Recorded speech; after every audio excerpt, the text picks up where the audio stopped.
essa reflexão sobre os três tipos de vocação. Três tipos de vocação. Já viu lá Mateus 19? Jesus fala assim, né? Quem puder compreender, entender, que entenda, né? E aí ele vai dizer assim, né? Ele vai usar lá o exemplo dos eunucos, né? Ele vai dizer assim, existem eunucos que nasceram assim, outros que foram feitos e outros que se fizeram. Ó, três formas de vocação diferentes, né? Porque três tipos de chamados diferentes.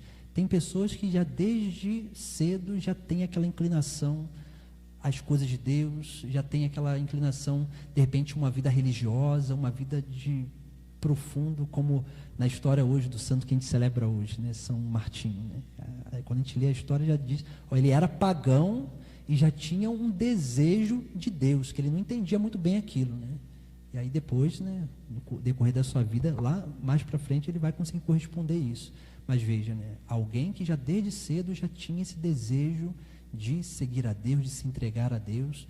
Outros foram feitos, né, pelos homens, né, por conta de alguma circunstância específica, né. Vê lá, tem um exemplo muito belo na história da igreja, né, Santo Ambrósio, né. Santo Ambrósio foi bispo de Milão, né, mas Santo Ambrósio, ele foi governador, foi um grande político da época, né? E aí depois, no seu processo de conversão, ele começa, né, a adentrar no processo catecumenal, vai receber nos sacramentos, mas aí quando morre o bispo daquela diocese, que vão aclamar ele como bispo, né? Ó, uma pessoa que foi feita, ele abraçou aquela vocação pela necessidade dos outros, né? Pela necessidade dos outros. E aí diz a história que uma criancinha lá no meio do povo diz, né, sede Ambrósio, o nosso bispo. E aí todo mundo aclama ele como bispo, né?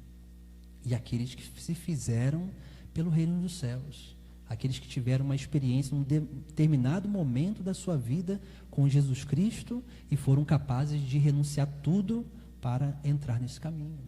Precisamos reconhecer qual é o nosso tipo de vocação, né? Como que nós fomos chamados? Porque cada um desses tem um processo diferente.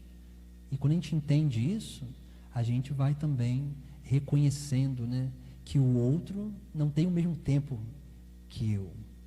Assim, né, que a gente precisa respeitar o processo do outro também. Depois, né, uma